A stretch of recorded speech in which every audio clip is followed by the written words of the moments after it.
solid. What do we clap. talk about? There's nothing. Oh, there's some things, but mostly nothing. There is, but most of it's conjecture. Isn't that our Yeah. favorite sort of topic? It's kind of what we thrive on here in the podcast universe. But that's kind of like midsummer, though, in like Sweden and shit, where they just kind of go around that pole, right? They hold on to those things and they go around the pole in the middle. That's kind of what it is when we do those type of conversations. Because, Wait, well, what, actually, what I is guess it like in Sweden? you know, in midsummer, right? Yeah. In Sweden and shit, I think they go and have these outdoor parties, and I swear maybe I've made this up in my head, but they hold on to like these ribbons or whatever around this big pole, and they all like dance around it or some shit. I may have made that up. Maybe I saw it in an episode of The Simpsons. It could not be real. Regardless, it doesn't really work with the point I was trying to make about the fact that these roster changes aren't really roster changes, and it would just be conjecture talking about, some of. Well, obviously, actually. What about Kazi to Rare Adam, Jason? You've been talking about that all day. Oh yeah, that's been on my mind now for a while, and I kind of saw this one coming, and I'm just super pumped for it. Another move, in the Asian scene that should empower Rare Adam to maybe perhaps now challenge for some of those coveted Asian spots at the big events. Yeah, no, I'm excited because that team, Yanko, you'll love this one. So in that team is Summer, Somebody, Akaze, Ahang, and Child King. I think the team might be owned by Dr. Disrespect. But Nice. That fucking lands. I was just about to be like, what do you think of Child King as a nickname? Yeah, as soon as you said that, Chad, I was just in my head. I was like, he might want to change that, before any kind of success of the industry. But here we are. Yeah. Have you seen his statement, like his tweet or whatever? I mean, I don't follow Dr. this at all. I don't give a Disrespect's fuck about that. I don't watch, streamers or anything. I know he was like big a couple of years back. Like people were really into him on Twitch, but I saw someone linked his tweet and it was like so funny. Yeah, no, I didn't read any of it. I didn't follow it up. I just he's been a bad man. Yep, he's done some things. Some not so good things. But I'll tell you, definitely, all jokes aside, I love Rare Atom. I'll tell you why. They've been bootcamping for 2 months, bro. Wait, with that roster, you already knew this was happening? Yeah, like obviously I couldn't say. Oh, come on, Yanko. Why didn't you tell the couldn't world? say anything, Chad. Well, man, have to be professional, right? Imagine if all the teams that are now there with their new rosters, if I just How did you leaked know all of this that was to you. happening? Do you have like a back door to the coach? Z8Z? No, they were Sangui they're Lu? literally at the boot camp practicing. Oh, gotcha. Yanko Yeah, in owns that the business, situation. Jason. Yeah. In that case, you can't really reveal anything, can you? But what is the logic? I feel like Summer, Somebody, and Kaze have all been moved around to like top Asian teams over the years, and it They all has played never together on broken Tylo through. at some point, right? Yeah, it's never really done anything. So it's like, I mean, without making jokes of the situation, it's hard to get excited about this in any meaningful way, for me at least. Yeah, well, there is. Look, let's be honest. They're going to be a team who has experience, and maybe they can chip away with the Shanghai Major on the horizon and try and get one of these extra spots that are available, right? Because it's still going to be FlyQuest and, well, it's going to be Mongols, and then it's going to be FlyQuest. And then I think Lin Vision made a change. They brought in Flying instead of G. Yeah. And G went where? He went to Tyloo. Tyloo? Yeah. Instead of Kaze. And then there's some other good Mongolian teams, right? That are definitely going to be in the running and the hunt now as well. Atox is in Pro League, right? I think so. Yeah, I think Mongols got invited and Atox qualified. So we get to see more Mongolian Counter-Strike, which is great because we love what they're doing. Hopefully, other teams can try and replicate a bit of what the Mongols have. Bro, if And a lot of Mongolia players that are sharp there. pops up out of nowhere and has like 2 good teams, I'm just going to start fucking laughing. There might be some. Meanwhile, America news- has nothing. America has dick. Ugh. Might be some news out of the Oz scene soon. Shout out to Inz's mum, who thinks I do nothing for the community. So there might be You got punked on by some dude's mom? by Inz's mum, like you've forgotten about us. It's like, what do you want me to do? She replied with, I don't know, I can't answer that. I was like, well then shut the fuck up. Like you don't actually know what I'm doing. I'm working on shit in the background. I offered your team a chance to be in an organization and be based in Europe all the time, and they didn't want to do it. So that's fucking on them, mate. That got up my I gruff. tried to get your boy a big paycheck, a big payday. Well, I don't know how big the paycheck would have been, but it would have been in Europe all the time, so they could actually try and compete. But they went with FlyQuest. The jerseys are cool. Yeah, Papa Smitty's from Perth. That's where I'm from. Is he That's from about Perth? it. That's all I got for you. That's cool as he doesn't well. sound like he's Australian anymore. Yeah, he doesn't at all. He's lost it completely. His accents, I don't know. I couldn't even place his accent. I think everybody's accents, if you're living overseas all the time, it slowly gets like warped and morphed a little bit. Like mine's. Yeah. I watched watched a lot of this. It's another one of these sports documentary type things, and this one was on Amazon Prime. They're not a sponsor of the show, and it's called The Test. It's about cricket, and it's about the Australian cricket team, and they cheated back in like 2018 or some shit. They did this ball tampering thing, which is really against the Australian way, even though we're convicts. But then it was following their journey over the last like 4 or 5 years, or I guess 4 years on the way back, and like rebuilding their team. It was really good. Don't know why I brought that up. But when I listened to it, and I've been hanging out a lot with Justin and Aaron in TeamSpeak. I think my like twang started to come back a little bit more. That's where I was. Accents. My brain's on steroids. Yep. Yeah. I think what's kind of sucked most that's made this whole thing feel so slow in this player break is like most of these things like the Liquid stuff and the G2 stuff, like they don't even feel like they're like new because we've been talking about them for like a month and a half now. Like it's been obvious this stuff is coming, and this is just like confirmation with no actual substance moving forward quite yet. At Liquid, we don't know who they're getting, right? We don't actually have any like we know what type of players that they're going to be looking for.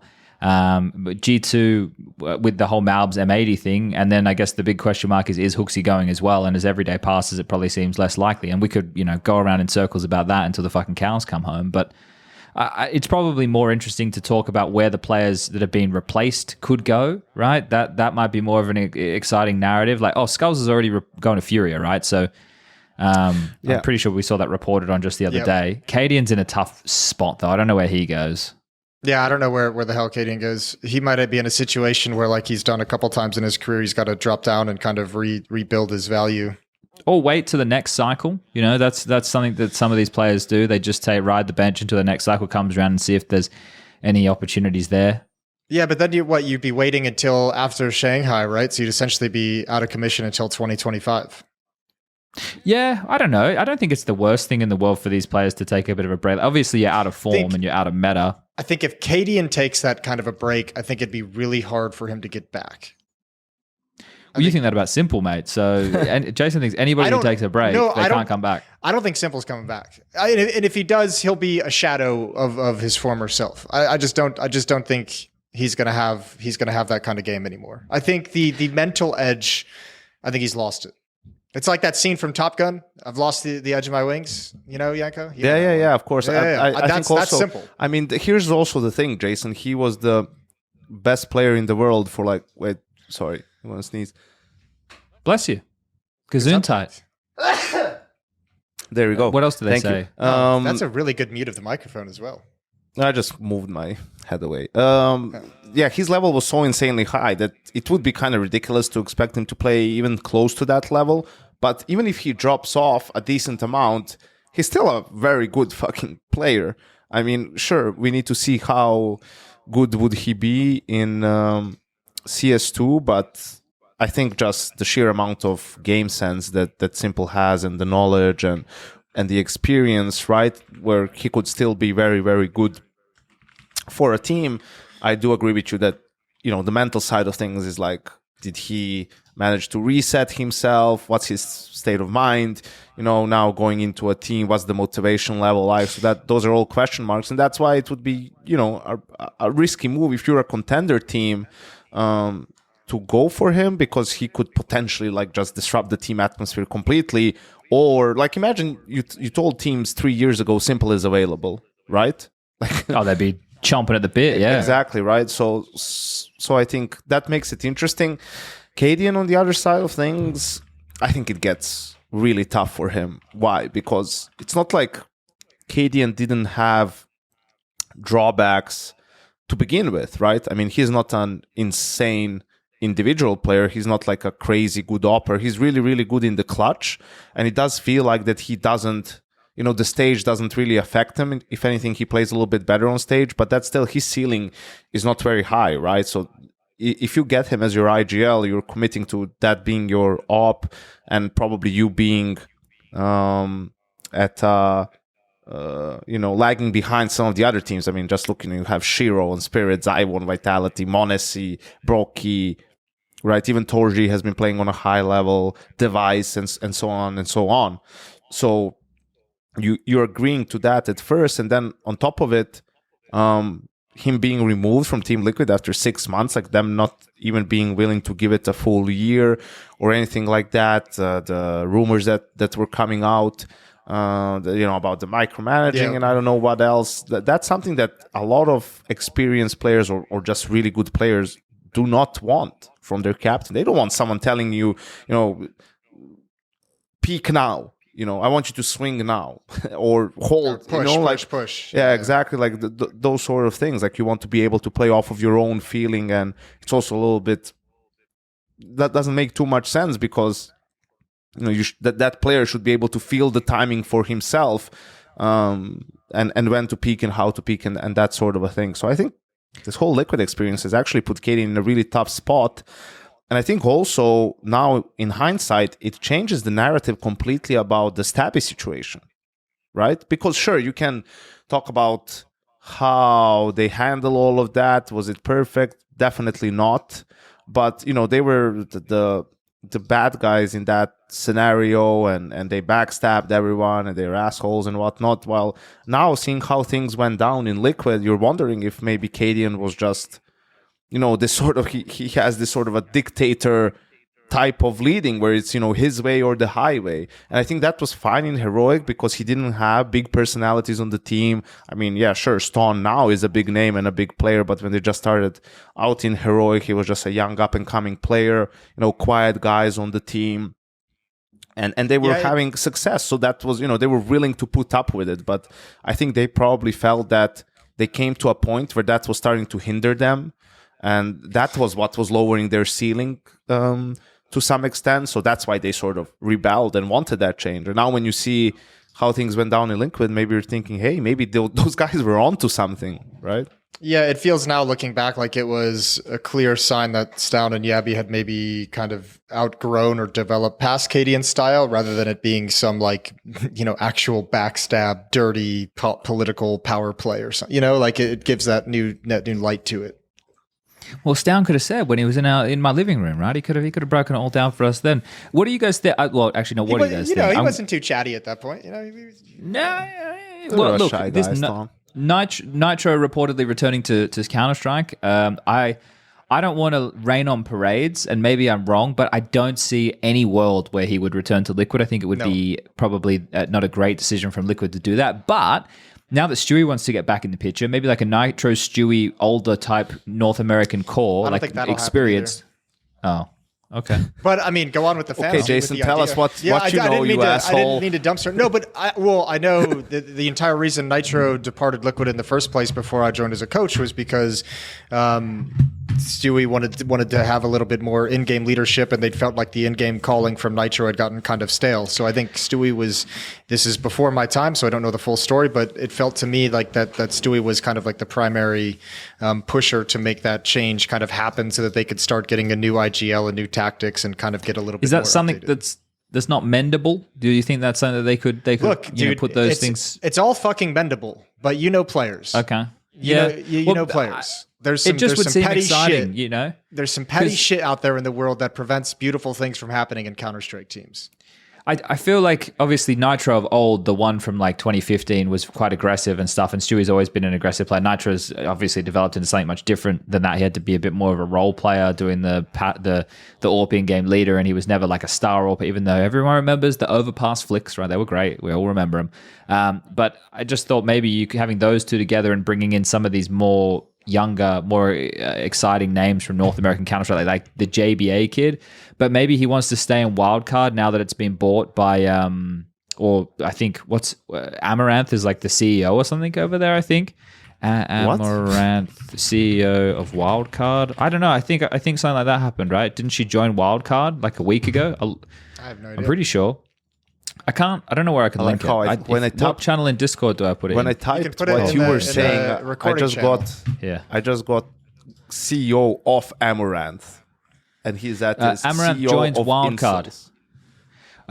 She is the CEO of Incels. Wildcard Gaming is thrilled to welcome creator Caitlin Amaranth as co-owner. She will take significant ownership stake in the organization. This addition brings her 14th million followers into stable and growing esports organization, poised to take big steps in the second half of 2024. So I don't know, maybe I guess this is what a lot of these influencers / streamers are doing these days is by owning teams, and then you can co-stream a lot of with the followers they have. You can co-stream their tournaments, and you can get viewers like that way, and help kind of stimulate your. I wonder if she will watch Counter-Strike in a hot tub stream. That would be next level shit. We don't have a chance if that happens, though. Man, Do and we? she was the one who was sad. Amaranth Bia. What if we come to her with the idea? What if it's like the four of us? What if we're in the And top with her? Amaranth. Yeah, the three of us and Amaranth. That's what I mean. The four of us. That'd be So in a hot tub. Yeah, in a hot tub together, drinking a beer, Okay. watching some Counter. Yeah. Can we drink her beer? Do you know about her beer? Do you want to drink her beer, Chad? You go first. Okay, so Amaranth's beer, I don't know. Let me see if I can find. This is from November 9th, 2023. I'm so glad we're here instead of talking about fucking Counter-Strike rosters. Twitch star making beer with her own vaginal yeast. No. They'll probably drink it. Yeah, that was from You late just know last there's year. gonna be guys who are gonna be buying that by the crate. That's Whereas people that that's bought where we are bathwater. now. Yeah, Like that's where men bathwater. are. That's where men bathwater are right millions. now as a like species. Or we're Yeah, not a you know. species, but you know what I mean. Whatever. Would you try it, Yanko? English is not my first language. Fuck no. What if we were I don't in even the like. hot tub I with don't her, even though? fucking like IPAs. What if it was Rocky? You mean if I tried it at the source chat? Is that what you're fucking No. saying? I just meant Jesus. if No, we I'm had out to of that drink the game beer as to well be on the now. co-stream. If we had to drink the beer to be on the co-stream, that's all I meant. That's what I meant. It's all about the bag, right? If the bag is big enough, I'll drink her fucking beer. Bloody hell. But that's a crossover that I don't think many people saw coming. But anyway, I got there from talking about Stewie and Nitro maybe having a player like JBA in their team. And then we go to Amaranth's vaginal yeast Yeah, beer. that we went to a topic that actually gets you excited. Yeah. I think if Nitro is going to join a team, it is probably going to be one of the up and coming squads in NA. It'll be like one of the like non-complexity, not liquid, not M80. Outside of that, What did M80 do now? maybe they pick up Nitro. Yeah, Do you think to replace their star rifler? they need a bigger. Swish is cracker. obviously good, but I don't have a. I mean, hey, what about Stewie? Not- We need someone who's going to come in and not rock the boat because I Can don't we think the boat just, needs to be rocked. Like, listen, I've been like in Stewie's corner when a lot of people haven't been, and I think It's he just- can bring value to a team, Yeah. maybe. But let's not like because they won this tournament, pretend like he showcased some level which warrants like a team like M80 going for him. The biggest thing you get with Jake right Yeah. now is his experience, his fearlessness to an extent, his understanding of the game, his how vocal he is, his communication, right? But his individual level just wasn't really good, which made sense, considering he hasn't played the game competitively. But if he starts playing now and really put in the hours, how good can his mechanics get, right? Is he at a stage where he could only come back as an IGL and just be, the sort of Carrigan, Hooksy, Apex is different, that sort of a player? Yeah, potentially that could happen. I think the biggest difference that I heard, even from the G2 players, like from the interviews and stuff, was saying how like calm he is and mature, right? Because that wasn't really the Jake I necessarily remember, right? So if he has indeed matured and is doing better in a team environment, right, and all of this stuff, then good for him, first of all, and then also that there could be some value there depending on his level of commitment, to that, and if he really wants to go for it. But his mechanics were poor in Dallas. Props to him that he still, in pretty much every game, managed to have a round or two with some real impact, right? And some of them were really important. The new crown on Liquid with spray transfer, the MP9 kills against Mouse on Ancient, right? You can go on and on. There's been a little bit all the time, just enough for G2 to squeeze past. I think the angle that you miss around the Stewie thing is within the NA read, like he has the resume to back up that he's not like he has the resume to give him the benefit of the doubt. And I think if you're a team, you assume that individual level is going to get better. The question is how much better. And then when you look at the other parts of North America, it's like, who are you going to pick up? It's not like the North American scene is like, has a bunch of like proven players just sitting around. There's going to be a risk everywhere you look. If you want to go for a young talent, he's going to be untested, in high profile games, deep into tournaments, and certainly on LAN and actually at events rather than online Counter-Strike. So I think the resume and the history that Stewie has allows him to kind of leapfrog a lot of maybe the younger talent in NA, whether you think that's right or wrong. I think that one of the things as well is obviously the fact that he is a big profile. And if there was a team wanting to get back into Counter-Strike, or a team that wanted to end a Counter-Strike, and they saw the G2 situation, maybe they would back Stewie, right? And I'm not saying, well, the thing is, there's a lot of these orgs who do it, I don't want to say blindly, but they're using the recency bias, right? And they probably should dig a little bit deeper and talk to a few more people. But if they do deliver and you have a brand like that, then it could be exciting. But I don't know. I think this is the thing. If Nitro's coming back and Stewie's coming back, but then you need a stable of younger players who are going to be able to complement these experienced guys who they're going to be able to bring up to snuff quite quickly. And that's where I see a bit of an issue, right? Like Nouns has hit a bit of a plateau as far as their results go. Like they brought Rush in. Like George Snorts was one of those guys, or just George now, I guess. JBA was another name that had a bit of excitement around them. And there's not enough excitement around those pieces. And I think that's probably the biggest issue. And unless they're willing to sacrifice, and I know probably some of the younger guys are, but it's getting the older guys, and I don't think you get Nitro to do this, to spend a lot of time over in Europe. It's the same conversation I have with people from like Asia or Australia. You're having to spend that time just to get your form back in terms of your understanding of the meta as well as your individual prowess.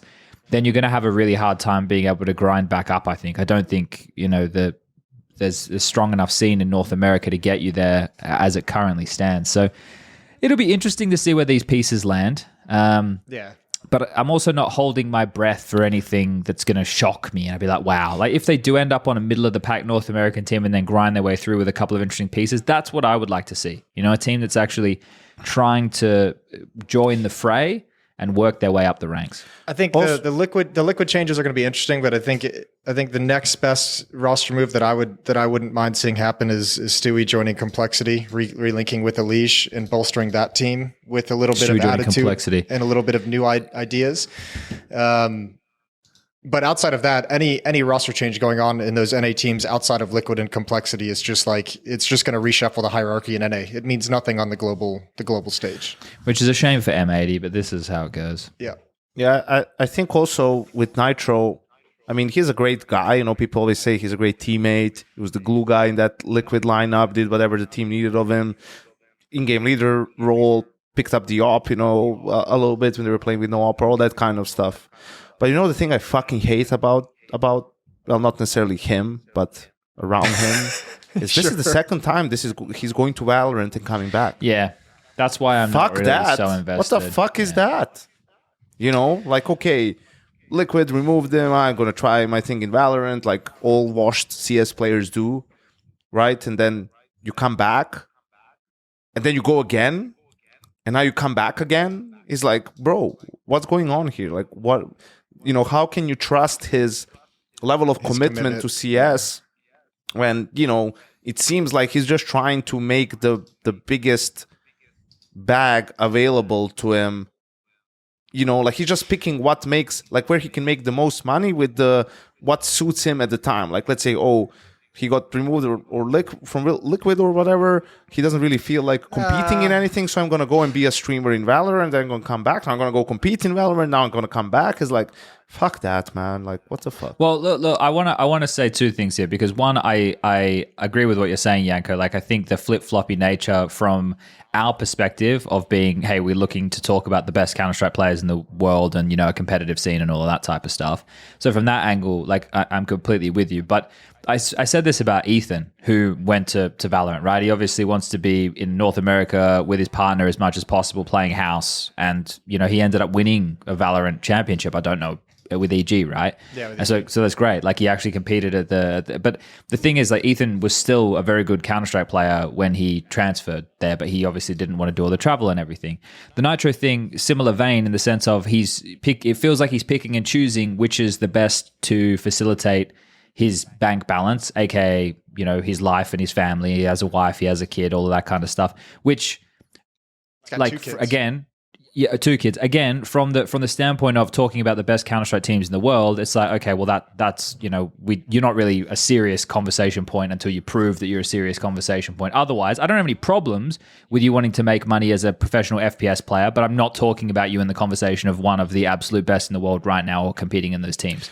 Like those two things exist at the same time. Like it's cool, yeah, that's fine. Earn the money. That's all good. Like if you're enough to be middle of the pack and earn a couple of $1,000s a month or whatever playing professional Valorant or Counter-Strike, fine. No. But it shouldn't take up too much of our think- conversation. I I think- think. I agree I don't with you. look at Just it- like from a standpoint of a GM, let's say, or a teammate, Oh, or yeah, a yeah, coach, exactly, right? It's exactly. like, okay, if you're considering him because he is a storied player, I mean, a better pickup than most for some of these teams if they were looking for an upgrade. Yeah, I agree with everything you guys said. I would say I don't look at Nitro as cynically in terms of like putting it about getting the bag or the most money out of one game or the other. I think it's more about trying to figure out a competitive release through esports that's been his career that actually makes sense for him and his family and provides everything. And yeah, money's going to be a part of that. But I don't ever get the impression from talking with Nitro over the years that he's someone who's just chasing the biggest bag. I think No, I don't even think he's chasing the biggest bag, but he's doing what, makes sense for him to be able to survive as a Yeah. human being. yeah, and Right. I think that's gone back and forth obviously, and I don't know. I hope it doesn't this time. I hope he stays in Counter-Strike. But there's also things that happen, right? And it was that Marvin Hagler quote or whatever, the one that I was talking about, the Blitz had in that interview, right? About like sleeping in silk pajamas. The long and the short is, if you have the money or which normally means that you've gotten to the top. This is kind of, I guess, Jason, why you don't think Simple's coming back. Like, do you think a part of it is the fact that he has made, lots and lots of money and he doesn't need to play and compete and be at the top? Like that hunger, that drive isn't there. Like he's already been the best. He's already won the major. He's already done all those things. Do you think that that's what plays into it? Not necessarily, although certainly a little bit. I think it's just more so there seems to be so many distractions going on in his life. Like he's just been part of this whole training program release that he's got going on. Whenever I look at he just had that thing on Instagram where he just bought himself a brand new, massively expensive, I'm assuming, car. I don't know anything about fucking cars, but it looked like it was pretty fucking fancy and nice. Did look like a nice car, yeah. He's been, for the last year, he's been spending trying to figure out where he's going to live and relocate from Kiev in Ukraine.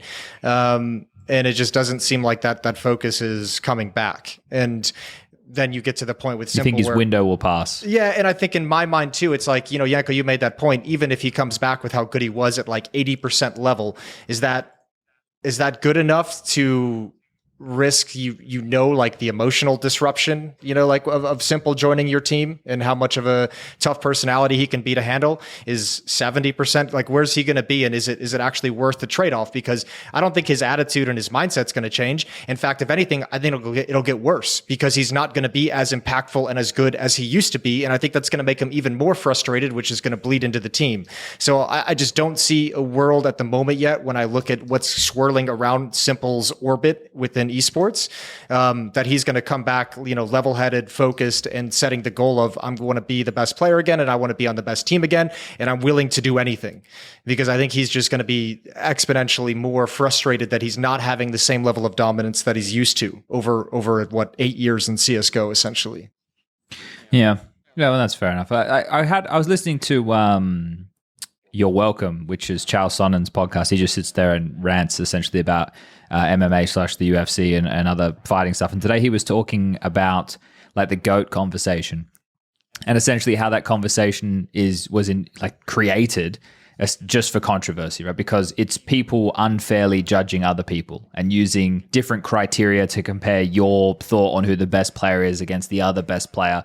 And I thought, first of all, that as a side bit, I think is pretty interesting, right? Because the entire GOAT conversation just gets people arguing and presenting these stories on why they think this guy's the GOAT, or why why these results aren't just to use the fun language of the moment, fraudulent and all of those type of bits and bobs. So I think that's like within itself. The GOAT conversation is one that will never end as long as there's still competition within the game. Like right now, you would say that Simple was the CSGO GOAT, right? And I think that's probably something that will never be taken away from him because now we're in CS2 and the game is going to be different. You wouldn't take it away from him? No, I wouldn't give him he's not my GOAT. He's your GOAT. Well, okay, so there you Now go. let's have So the fight. that's there you go. There it is. But how would you? This is where he was talking about. He was talking about John Jones, right? And John Jones. I'm sorry that for people I don't even watch MMA. I just like listening to Charles Sundin talk. And John Jones, early on within his career, was like the youngest champion, and he defended the title like I think it was 5 times or some shit. And he's considered by many who watch MMA such as UFC as the GOAT. And he was talking about like him being able to secure that. Again, because the conversation always changing, if he returns at his age now, because it's been 10 years or whatever, and he comes back now and at his older age wins the belt again and, you know, is a champion again. Do you think if Simple comes back and then in CS2, Jason is like the best player in the world or winning a lot of trophies and stuff in the conversation for best player in the world, do you think like he would get that status then or there's other criteria to why you have someone else pegged as the GOAT? I mean, if he comes back and he's winning MVPs and winning tournaments and trophies and his team's fucking balling out of control, then yeah, that reopens the conversation for me for sure. I think that'd be an incredible comeback. I think the danger with that is like almost like the hype of that story maybe forces you or influences you to lend a little bit too much credit to it. But like let's see if he comes back and he's winning, yeah, that reopens because I have Device as my GOAT. Okay, I was going to ask who is your GOAT, and as far as rings are concerned, Devices, yeah. Yeah, and I mean, this also comes down to, because I agree with the sentiment entirely, everyone has different criteria and different weights on that criteria when they're kind of picking and trying to work out who they believe is the GOAT of any competition. And a lot of people I know, like for instance, I think Duncan looks a lot more at individual level than I do when I think about who the GOAT is. I think a lot more in terms of team trophies and performance within a team and how important you are to a team. For instance. But yeah, I mean, anything that like Simple coming back and revitalizing his career and proving my ideas of what he's going to be like moving forward wrong certainly reopens the conversation. I can't say if it's going to be enough, but yeah, let's reopen that convo if it happens. Yeah, it's one of those things, right? Yeah. Again, conjecture. Yeah. Which is always fun. It's always fun. Which is a good time. Did you guys see my ace today? No. Did you post it somewhere? Wow.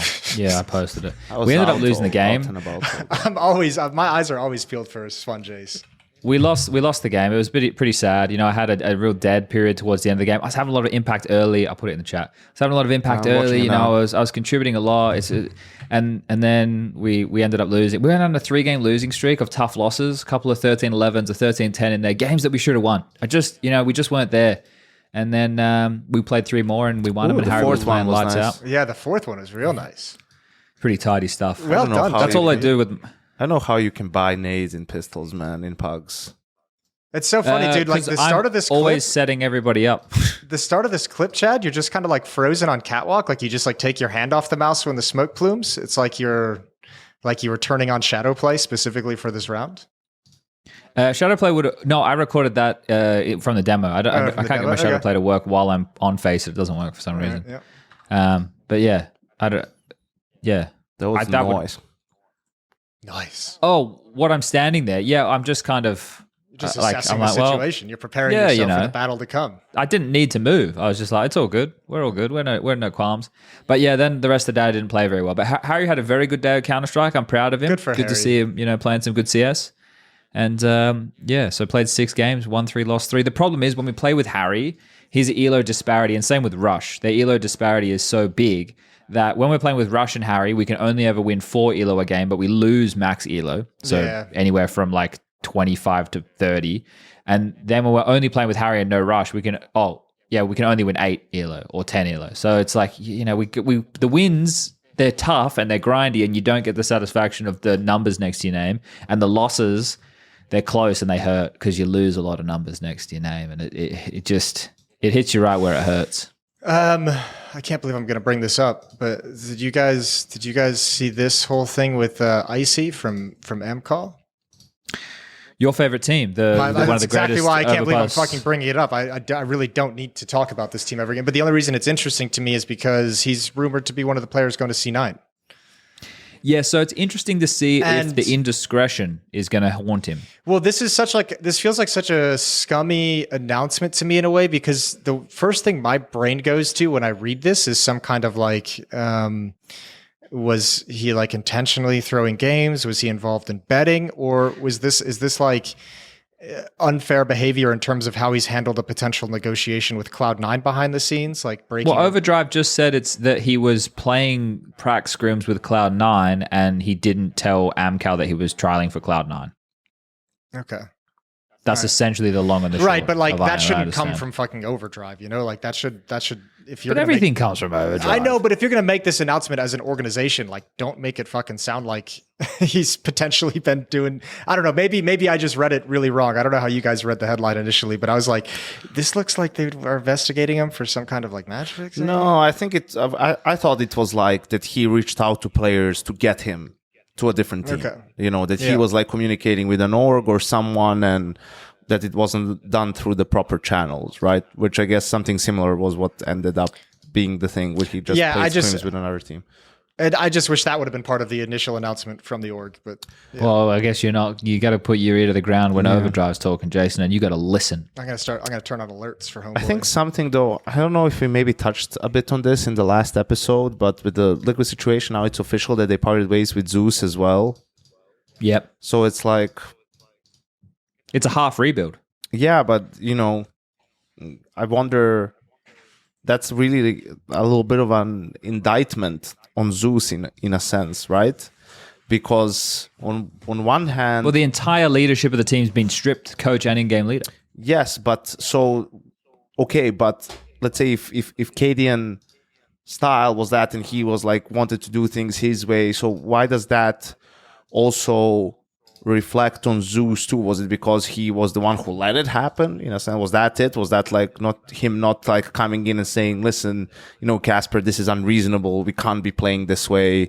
We need to find a middle ground, like, you know, and get into, you know, all out conflict with the captain, right? Like, or is it, or what else could it be that where it's an indictment on him also as a coach? If the main problem was just Cadian and his way of doing things, right? Yeah, well, You want that's this the thing. conjecture, Chad.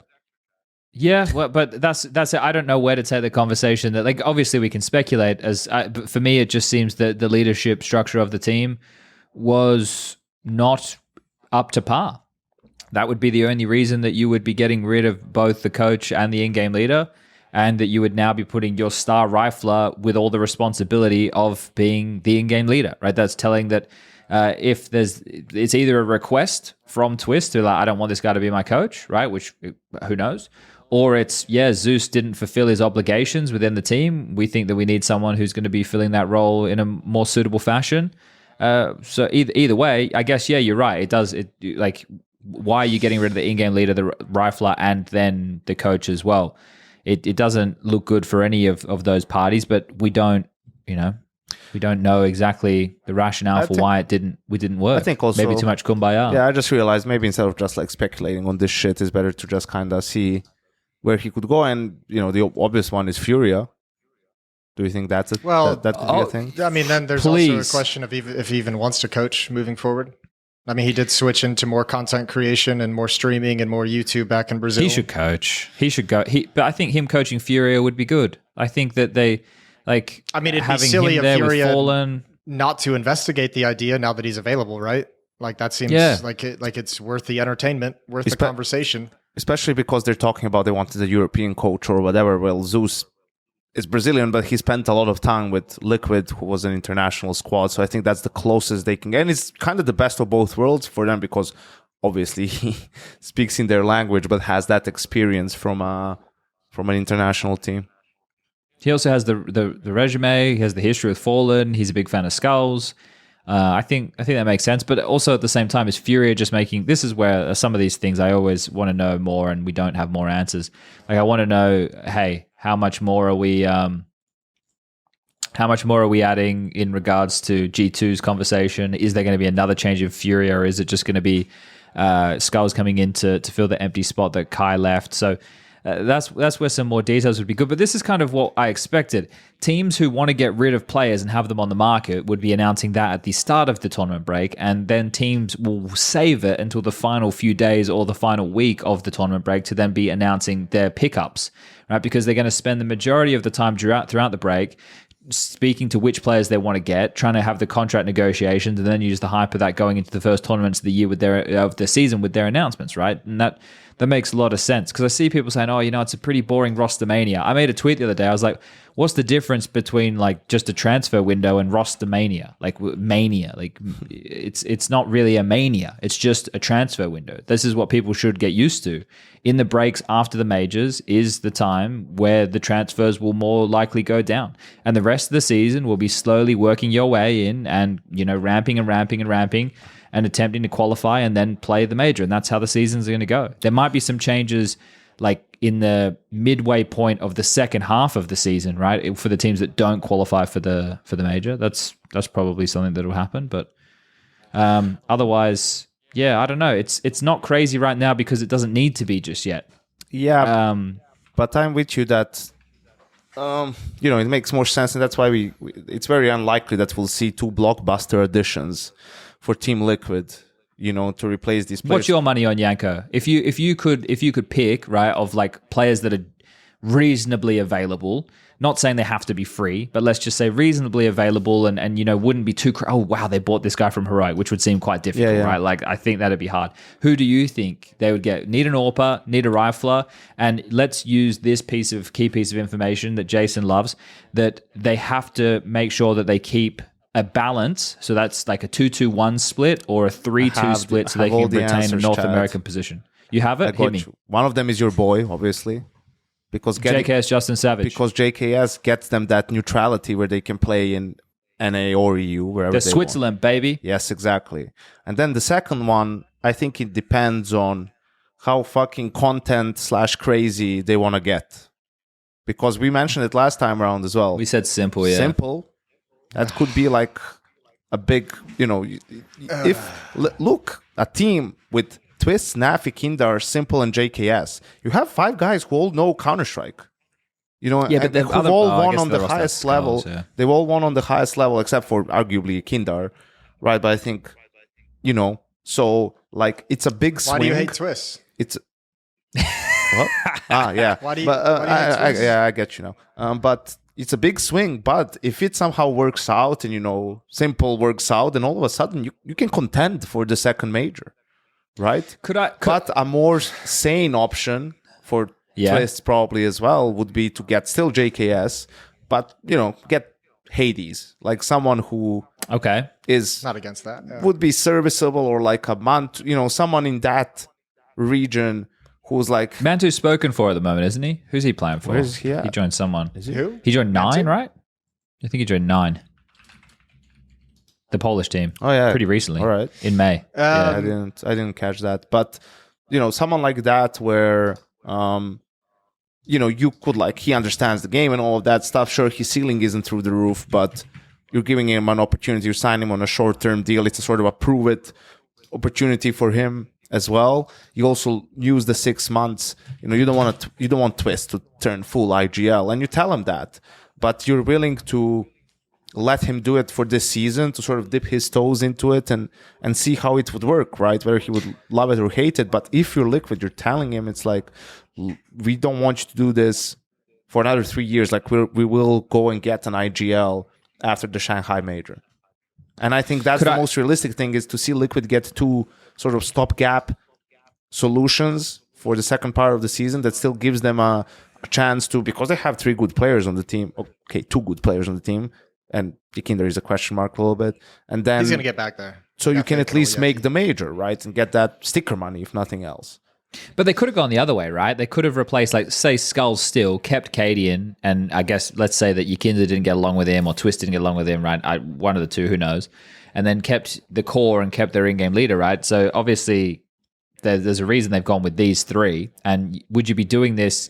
So you're saying that Twist is only doing the in-game leadership because there's no one else better to put in there now? I don't know if that's why he's doing it. You know, But you think that's why Liquid are doing it? That's why Diego's okay with it. That's why Liquid would allow him to do it, probably, because they can't right now go out there and get someone, and maybe, you know, they just want to make Twist happy a little bit, you know. I think. Sorry, Jason, you go. Well, I was going to say, I think the simple gamble for Liquid, I think, is maybe the wrong time to do it, as they've gone through like 3 fucking rebuilds, and I think I don't know, under this arrangement, if it's like the 6 month to the end of Shanghai or 5 months or whatever, I don't know what that would include, a buyout, or if you're just having him on loan from Navi. And without, in my mind, I think if I'm Liquid, I'm maybe chasing after Heavy God.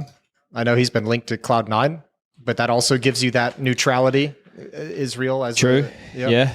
Being an Israeli, that's for sure. Yep. Didn't he say he's switching to op? Heavy God? Yes. Did he? No way. I'm surely he's memeing, bro. I don't think so. Really? That can't. I saw that somewhere. Let me see. I saw, like, Heavy God. So Bubsky made a pretty good tweet the other day, I thought. Way to go, Bubsky. It was just yesterday. He said, with Twist potentially looking at the in-game leader role, Liquid are in the market for an Anchor plus an AWP, my candidates. And then he said, for Anchor, Andu, Perfecto, Demka, JKS, or Heavy God. So there's 2 of the names that we've mentioned just now. And then for AWP, this is the one that I find quite interesting, because I think 2 of the 3 here are potentially possible. I don't know how much money we'd be looking at for these guys, but Martinez from 9Z, Slend from Gamer Legion, still untested, but we've seen him in the early days of the Gamer Legion jersey, and Sampaias from Falcons.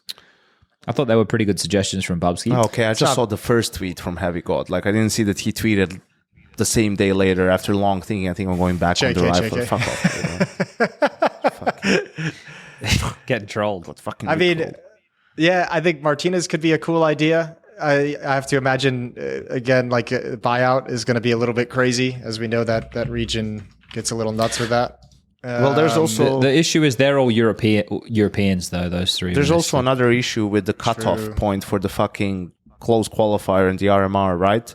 Like, the teams won't be willing to risk it, even if it means, like, for a team that they would drop from the RMR to the close qualifier. They don't want to do that, right? Like, it's fucking, those games are cutthroat and it's online, the close qualifier. So you're not, you know, giving away players if it means that. And I don't think they can be sure, you know, is there like a foolproof way to really check that? Maybe there is. Probably should ask Graham about Ask Graham. Yeah. Get him on the phone. Yeah. You know, but I think that's another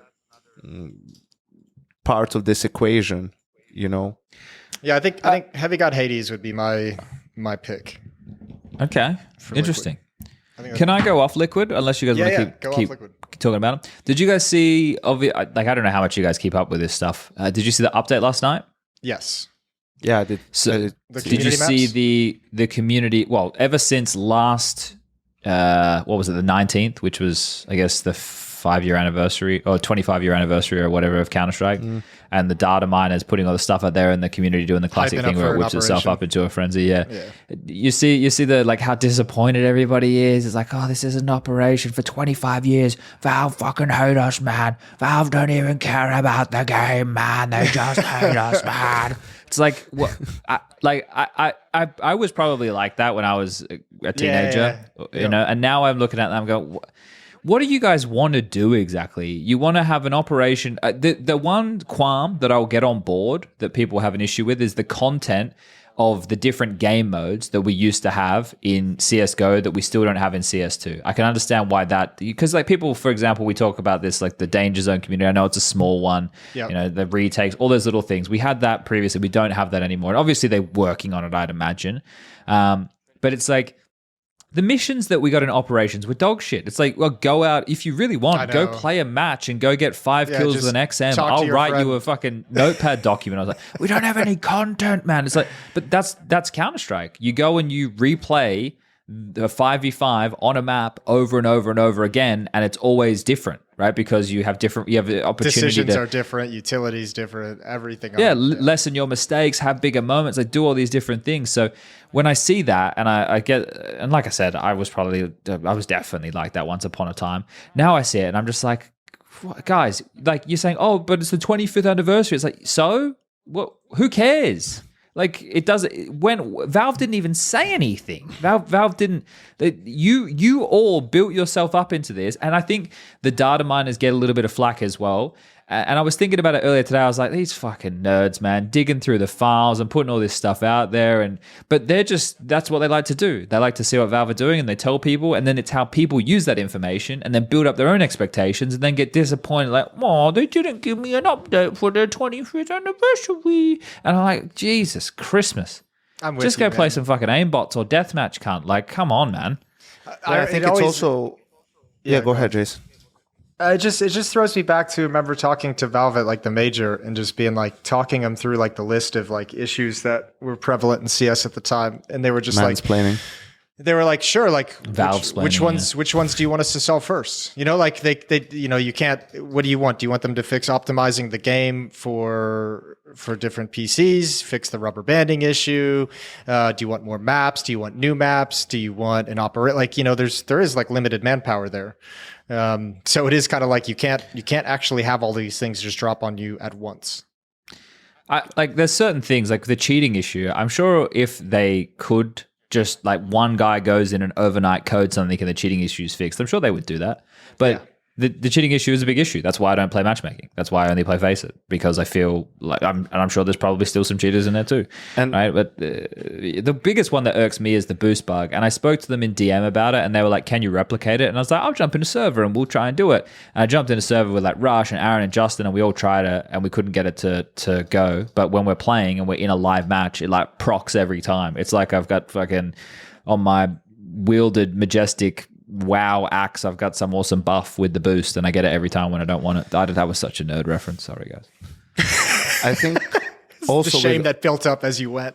With all these Valve updates, it's like I think they also realized from the CS2 release, because they said coming summer 23, right? Like, and the game wasn't ready at release, but they probably felt kind of pressured.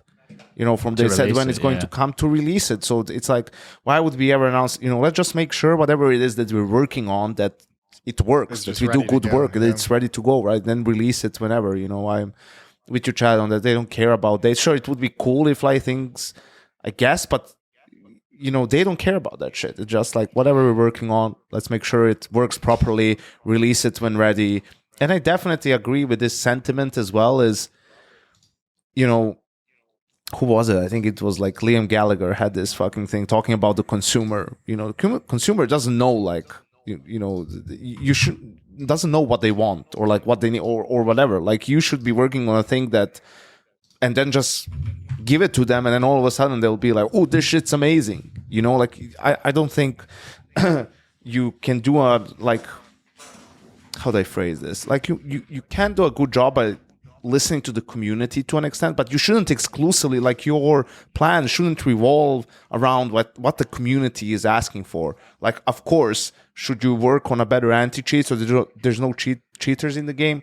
Absolutely. But if it comes to these things like, oh, it's an operation, or we want this or we want that, perhaps they're working on something, that's not an operation, but something similar, something different. And then when it comes out, everyone's going to be mind blown and people are going to love it. Sure, that's probably just wishful thinking. I personally don't care about that, but I think just because they're not, they don't have a task list with, whatever was highest voted threads on Reddit with what people complain about and all of that stuff, and they're not going one by one with solving them. I don't think that means they're doing a terrible job. Yeah, well, maybe they're spending a lot of time updating the trophy graphic. Yeah, for this is the thing. I replied to JL today. I was like, "Bro, shh, your stickers are still on sale. If you just don't give them any reason to take the stickers off sale. Like if they send the trophy, maybe the stickers go off sale, bro. Just keep your head down. You keep making money that way, bruh. The fuck you directly to the Counter-Strike Twitter account was a bit much. I was like, oh no, JL, don't go over the line. Come back. It's pretty tough, isn't it? I want to quickly say something. If anybody who works at Zowie or knows anybody who works at Zowie is watching and would like to send me a 540 hertz. Well, I'm focusing on me, but if you want to do Jason or you want to do Yanko That's separately, pretty usual, Chad. but I would like a 540 hertz monitor. If anybody's listening, If you've ever been looking to develop a Zowie specific podcast, we got a couple things for you. Yeah. You guys do some pretty good stuff, yeah. But if you send a monitor, maybe we'll say you do some really good stuff. Anyway, that's all I wanted to get in. Did you see this KRL? Comment saying that Falcons are targeting Nico and Monash. What? Deshaun Yeah, see that? Monash. Let me get in there. Like, they're going back. They're doubling down. They're coming back. According for to more? KRL, he shared rumors about a possible reshuffle at Falcons. According to Dust2.se, citing the insider, so that being KRL, the Saudi organization didn't drop the idea to sign G2 stars Nico and Monasi. They are once again interested in signing those two. KRL also revealed the salary that was offered to Nico when Falcons almost got him on the roster at the end of 2023. The organization was ready to pay 85,000 euros as a monthly salary, an amount that should break any record in the history of CS. Now, obviously, this is from KRL, and we don't know where he got this information from, but that is what this article that I'm currently reading on eScoreNews.com. That's a cool says. milli per year. God damn. Yeah, apparently they'd be looking to get rid of Snappy and Sampaius. It was not specified who'd become the in-game leader, but such a roster would have two players who led in the past, Magus temporarily, and Nico, obviously temporarily as well. Yeah. So that's what that Nico, article get says. that bag, baby. I won't judge you. $85,000 A month. A month. That sounds like hell. crazy even for That's insane. Falcons, bro. That sounds Like, crazy come even on, for man. Falcons. Like, are we fucking, like, what are we doing? Like, Astronomical. It's gonna break the market when you start throwing. But- remember when the fucking COD orgs came in and all of a sudden salaries went from like $4 or $5 a month to like 15, 16, and then whenever you wanted to make a change, they were asking like minimum of like 12 to 15K. But like that just broke the 2016 market.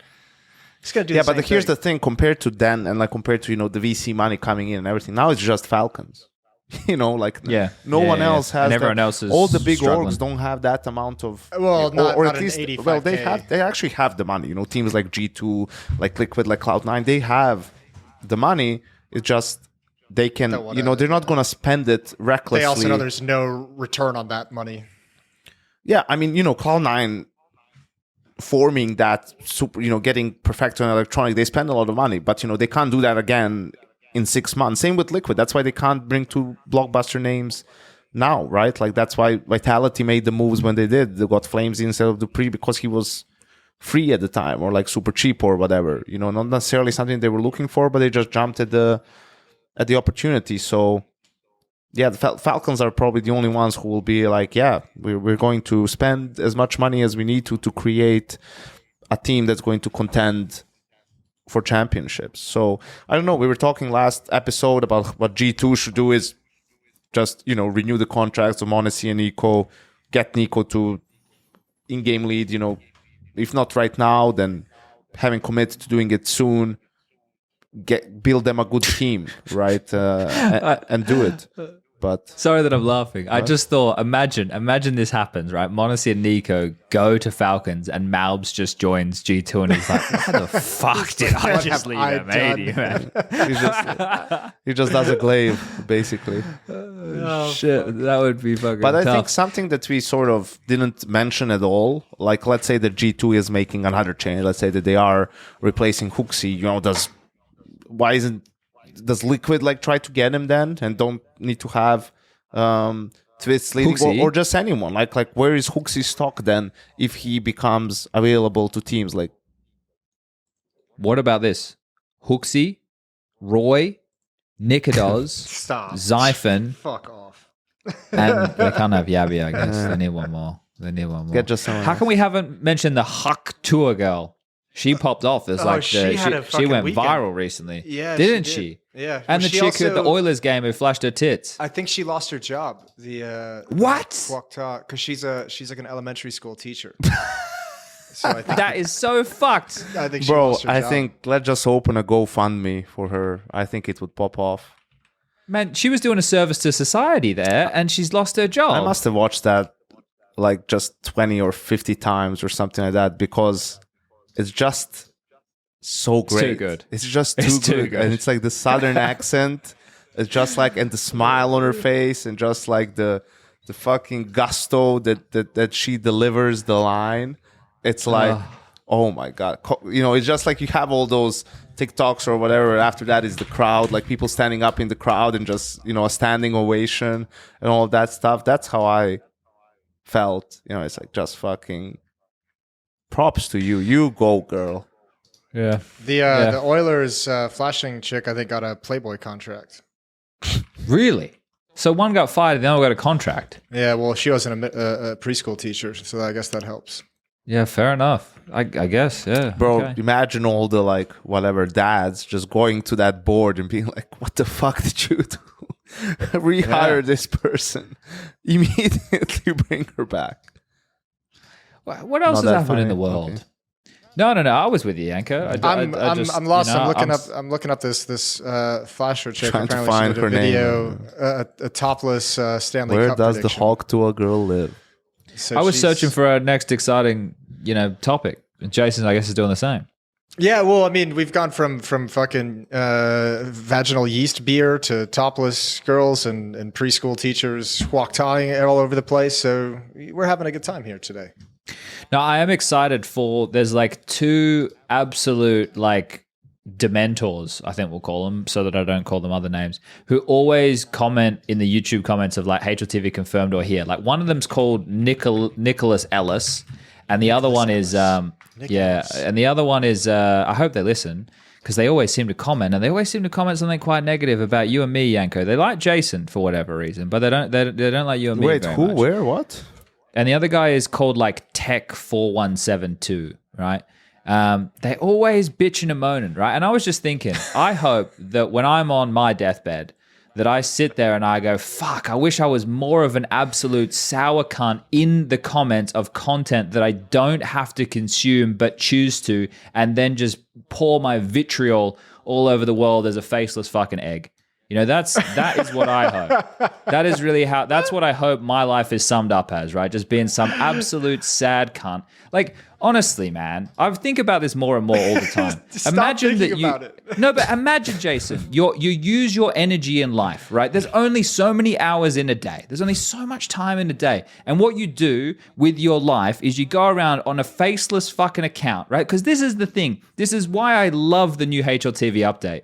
Because the anonymity of these absolute dog humans is why they're emboldened to be a dick. Because you will never be a dick to the same way in person that you would be online behind a fucking thing, because you're getting whatever shit about your life out there. And it is the saddest use case of your time or energy that I could possibly imagine. I don't get it. Like, if you go to a place and you get bad service, you at a gym, at a hotel, at a restaurant or whatever, and you go on like Google and you leave a thing, most people have their fucking account with their fucking picture. So you're somewhat accountable, and then I can read that review and go, oh yeah, this person. But I'm looking at these fucking eggs, like just these eggs of people that aren't even people, bro.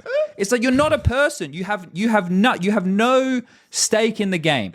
I don't know. You know what I look like. You know what I do for a job. You know what I sound like. I talk about everything with my life. I share my insecurities. Like I put myself out there on the internet because that's the place I'm in. But they got nothing. They're just fucking commenting like a negative cunt. So you know what? Fuck them, Jason. I can't wait to see what these two absolute dogs of humans say in the content. Fuck them. Content, comment. Let's get them on the show. Rock up to an event, you fucks. Yeah, let's do it. Yeah, live podcasting with Nick Ellis, and I don't remember the other one.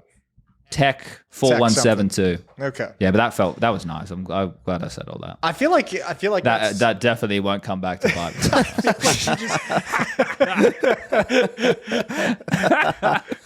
I feel like you just rocked up today and just discovered the internet. My head this whole time is like, you've been on the internet for like 20 years, bro. It's what it's always been.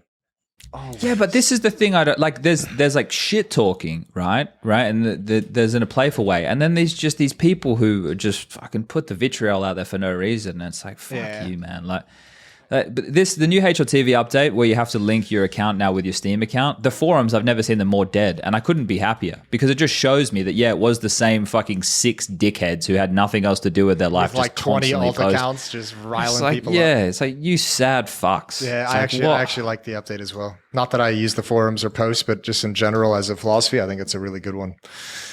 I don't have a problem with people having fun, and but some of the stuff ain't fun. It ain't But fun. Chad, I remember this, but I didn't know this was actually a Theodore Roosevelt quote. So I'm gonna hit you with another Big quote. Theo, bro. And Was he a president of the United Big States? stick, man. Yeah, and the short Trustbuster. answer to what you asked is like, why are these people? It's like obviously because they have no skin in the game, like you said. And he has this line, so bear with me. It's like, it is not the critic who counts, not the man who points out how the strong man stumbles or where the doer of deeds could have done them better.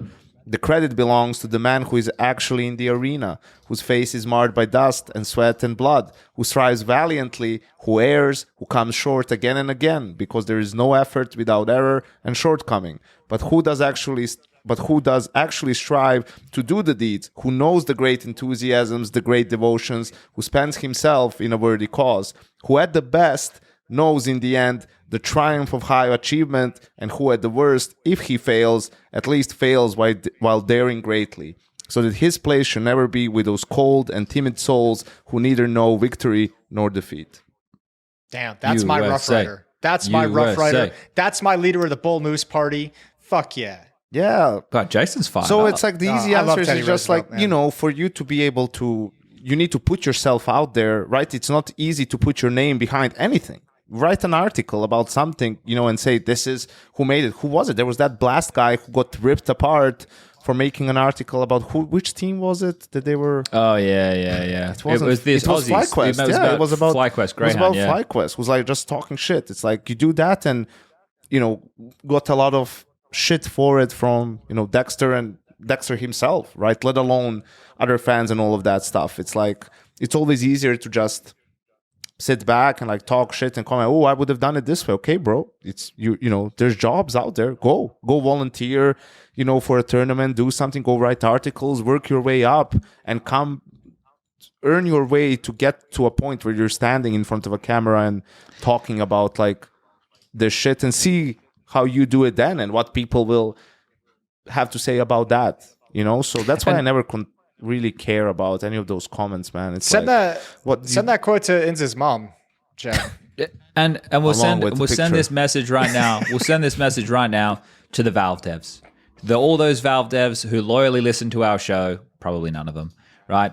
There's gotta be That's the one. cool thing There's about gotta being a be Valve one. dev, right? The cool thing about being a Valve dev is that you are just behind the company of Valve. We know, like we've met the Valve devs, we know who they are, right? And I'm sure some people who are a little bit more savvy within the community might know a couple of them, but they never tweet, they never say anything other than that Fletcher guy, who I did ask the other devs if he was real, and they did say he was real. Same as John McDonald. I didn't know if he was real either. They also said he's Do you real. think they just have like spoof and like alt Valve dev accounts on Twitter that they can just tweet crazy shit from?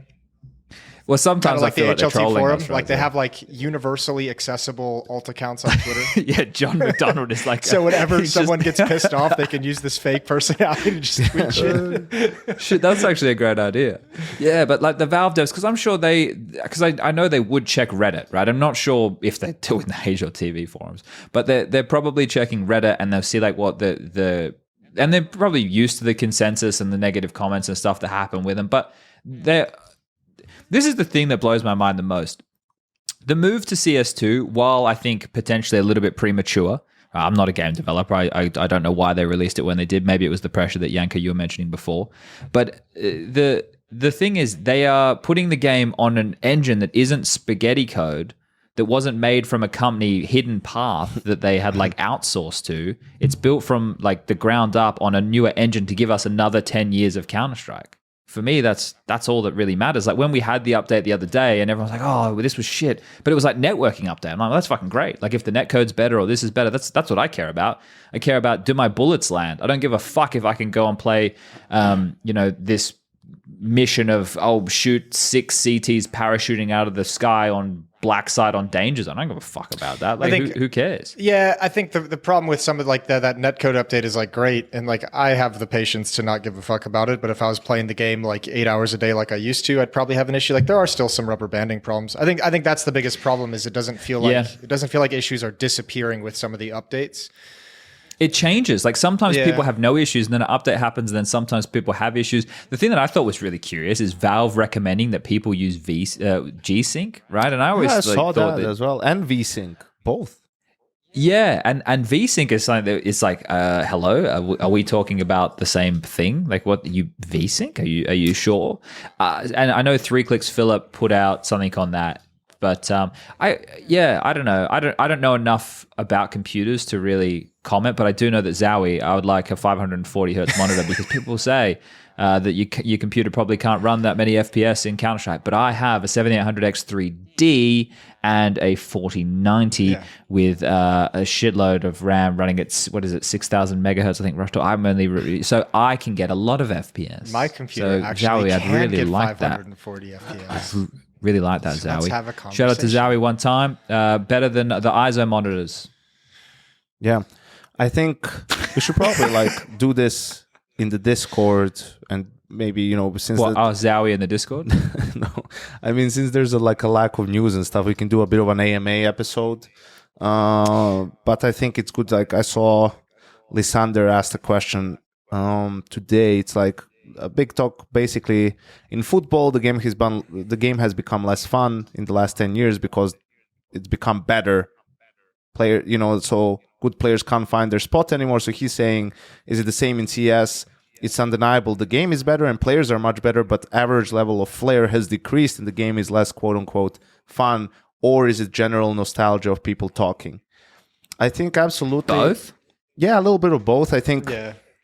when we did this thing with players going over their highlights, a lot of them are from 2016, 17, 18. For Nico, for example, and he even said in that bit, it was just way easier back then. Players were giving you way more opportunities. Everyone was just walking into angles, wide swinging into angles. There was no jiggle ping, things like that. So you would have more highlights, right, from individual players.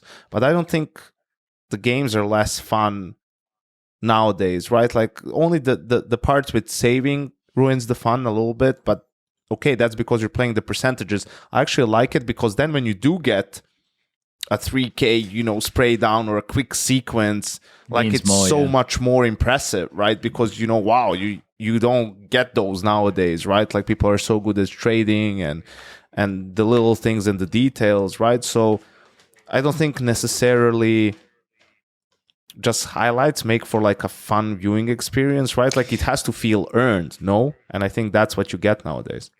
I think the biggest thing that we're missing in terms of excitement from some of the from like older style Counter-Strike is, again, like you said, the saving and the maximizing percentages. We're just missing like those retake attempts, right? Like teams choose to back off retakes way more frequently now when again the percentages aren't there. So I think that retake factor would change if we could find. That's why, like, whenever I've thought about it, I've always tried to think of ways to incentivize more retakes of bomb sites. I thought it was exciting when G2 were the best, like when they won the Kato and all that kind of stuff, right? Because what they would do is, when I'm casting, I call it like going fishing, right? So they're postured to save. They're just hanging around a little bit to see if somebody oversteps, and if they get a kill, then they go for those retakes. I always thought that was nice. That was something that I thought that G2 were always pretty good at, but that's not something that you can always kind of replicate in those scenarios, so it's understandable. But yeah, retakes, especially like the bomb's ticking and it's like an intense, does their time? Like there's nothing crazy than if he gets the kill and oh shit, like is their time just as the diffuser's coming in? So I think that's that's always something that's missed. And just like, I mean, this is never going to come back, but like even if you go back to like, what was the Pro League season we did in London, like season 4, season 5, like Shocks in that overtime against SK having like the 1 versus 3 retake at the bomb site, like that shit's never going to happen. Like no one's going for 1v3s these days. Like no one's even going to attempt it. Pretty but rare, like those are like the crazy fucking highlight moments. I thought you were going to say, by the way, he's never going to, you're not going to win those because they played it so bad, but it was OT. You might see them go for it. Yeah, I mean, it is funny watching some of those old clips because you are just like, what the fuck are these guys doing in this 3v? Like, how are they playing it this bad? I think we're missing some personalities, right? So, and maybe I'm overblowing it, but I feel like we're missing some personalities, like regions having their identities and their big kind of fan favorites. No, I'm with you. Yeah, it feels like we're missing a bit of that. Well, I think part of it is, especially as we've gone international, like every team basically has the same, basic fundamental strat book with some differences mixed in there, but everyone understands like the same kind of concepts of which parts of the map you need to control when you make this move. And you see a lot of Counter-Strike, when teams switch sides and when you watch multiple teams, feels a lot the same. And that I think disappeared and faded as we went away from those national teams, because we used to have the Danish Counter-Strike of map control, default, strong fundamentals, which is obviously one of the few that are still around today. But then you had French Counter-Strike, which was all about, like fucking strong entry fragging and trading as you get. And then you had like the flashy opera behind them. And then you had like North American Counter-Strike, which was just massively individual, running around and seeing which player is going to be able to pop off. You had Swedish Counter-Strike, which was that hive mind, which is very individualistic feeling plays, and very individual feeling philosophy. But then it all kind of comes together in the mid to late round when you realize those individual plays have set up a pinch onto on a bomb site and it looks fucking beautiful. So you had all these different philosophies that brought some of that excitement, because it was fun seeing those stylistic clashes. And now that like kind of stylistically all the teams have kind of amalgamated and become similar kind of concepts, you have less of that disparity going kind of battling head to head with each other. Yeah, I think that's state of the game though. Like that's the thing is, I think the game's developed to a point where it's impossible for teams to define their own, so we had VP with the James style, right, for example, or Yanko's favorite, like the complete always in your face art, right? But otherwise, most of the top teams all have to play by a similar script. It's just your decision trees and everything it can be different in terms of how you react to things, but it's still going to be more of the same ilk of Counter-Strike, I suppose, overall. So that's a good point right there.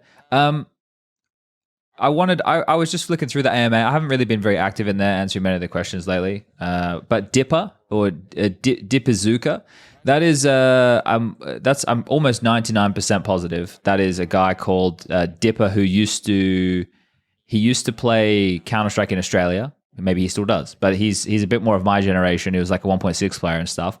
Maybe it's not him, but let's pretend it is him. And I think he's a journalist somewhere and he writes things, but he was asking about, as a fellow egg enjoyer, so he's talking about the mice. He's saying a company pictures of YouTube commenters?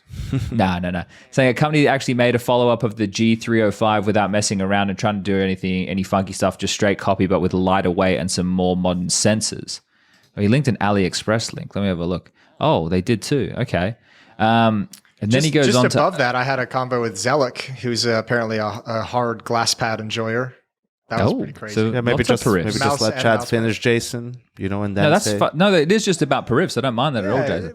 It melts in. Asshole. So he goes on to say, so as a potential follow-up question, maybe for the next episode, what is the greatest mouse or mousepad you've ever used? Shout out to anyone who remembers the old Everglide dual pads back in the day. I used to have a DKT pad. I'm pretty sure my mum was still using that like recently in her office. Like the last time I was home, she was still using this like old fucking DKT cloth pad. That was really the first mouse pad to like come out, right? For like specifically for esports and gamers. I think so. Because I was using the Funk pad. That was probably like the first pad I used after using like the squishy one with the armrest, and then I was using the Funk, and then I went on to cloth pads. But I think it would probably be a QCK or a QCK Heavy would probably be the best like, over all time. But now I'm onto the Japanese pads, the Artisan pads. I'm using the Ninja FX, and I think that's really good. It doesn't absorb the moisture, and it doesn't get like swamp pad because it's really quite sweaty and humid here in Malta. And then in terms of mouse, I use the same shell/shape as humanly possible with the MX300, right? The Logitech mouse like back in the day. And then I kind of followed the evolution of that mouse up until the point where it became the Logitech G305 that he was talking about. And the reason that I don't like that mouse is because the battery in there is quite heavy.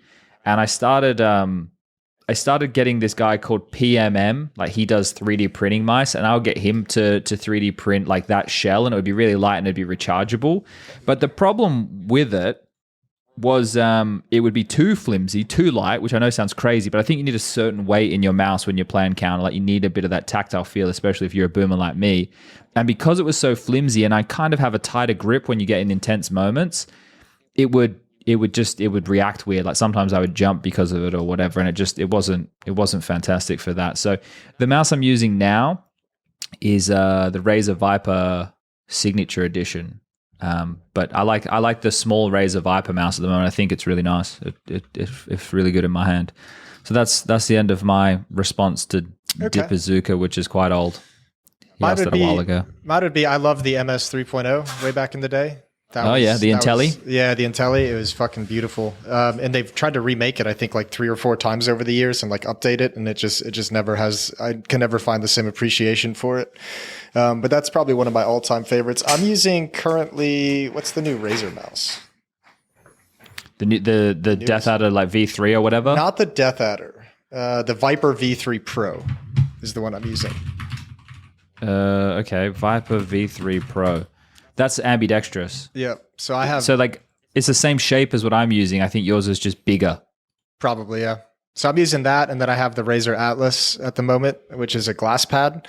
But I too am other than that a QCK heavy enjoyer. If I switch off the glass pad, it'll go back to the QCK for sure. Dude, shout out to Jimmy, right? Jimmy, the Razer rep who goes around to all the events and is essentially like a gear vendor. But like the thing that I think is great about him, and you get this from different peripheral companies over the years, some of them will always be more on point with what the players actually want. Like they'll either work with players or they'll have like these reps come out or whatever. And you'll see them actually take a lead within the market because the pros start using their gear. And then what happens is some like wanky guy comes in and he's like, I worked at fucking Vodafone or some shit and this is how we do sales. And then they put RGB lights and everything because they're like, gamers like RGB lights. Yeah. And then you have like that Logitech series from like 7 years ago or whatever it was. But like shout out to Jimmy who spends a lot of time talking to the pros. I was going to say, it's kind of funny talking about companies that just throw RGB into their gear just willy-nilly and then giving props to Razer right after. Well, yeah. They're good. No, I like it. RGB king. I want one of those keyboards. Yako, what are you using these days? What have you got? I have the EC CW1. Zowie user. Yeah. But I think I want to try out the mid option, the EC2 wireless. And I'm using just the Logitech pad, the cloth one. Okay, yeah. It's a safe one. And I have still from Phase Days, the Steel Series Apex Pro keyboard, which is really good because I need a numpad.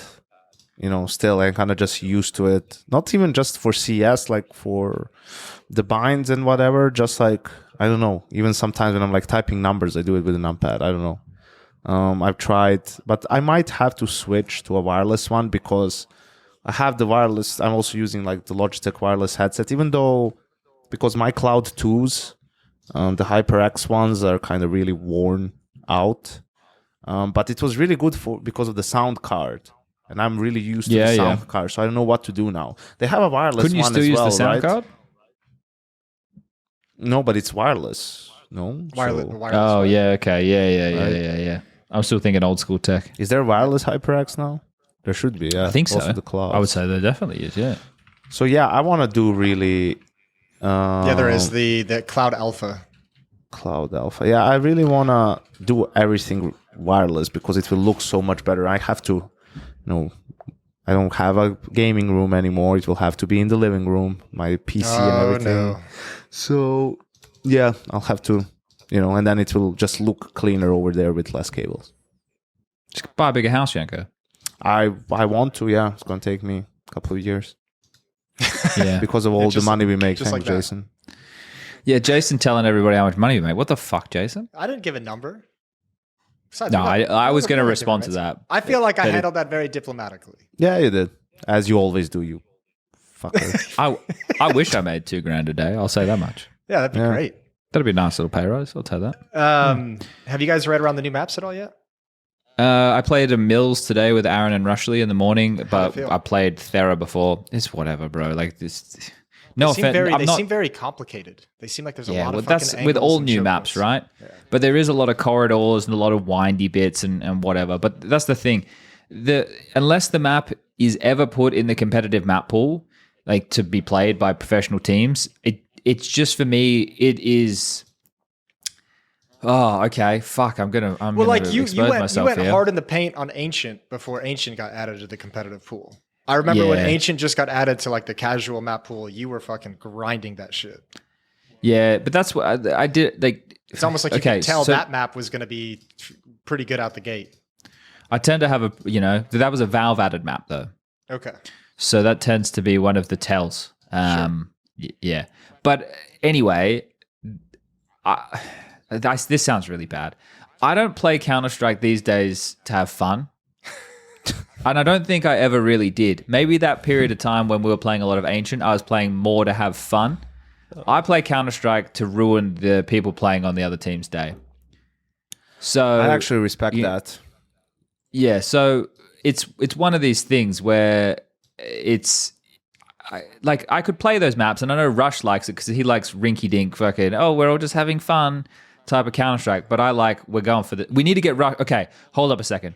Next episode, we have to get Rush on. He has something that he needs to talk about regarding men's health. I can't say any more than that, but he does need to come on the show.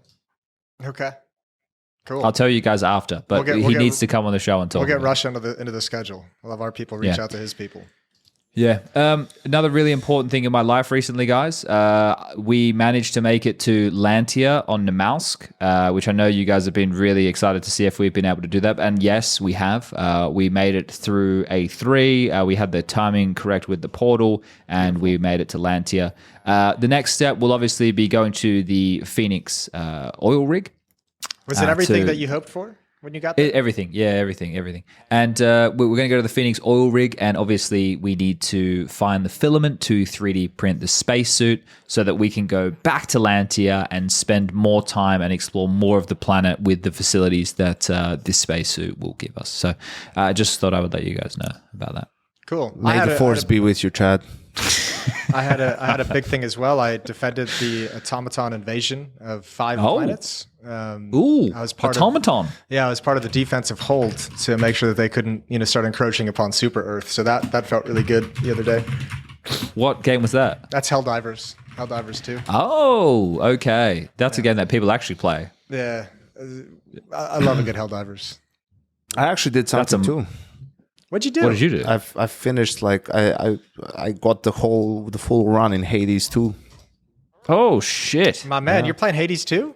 Yeah, but it's it's early access, so it's not the complete game yet. Yeah. No, I've been grinding that bad boy for a while. Bro, it's so addictive. It's crazy. I just can't, all of a sudden it's been like 4 hours that I've been playing. It's like, what? Oh, I have that thing next to my toilet. I've spent in like 20 minutes, 30 minutes in the toilet at a time.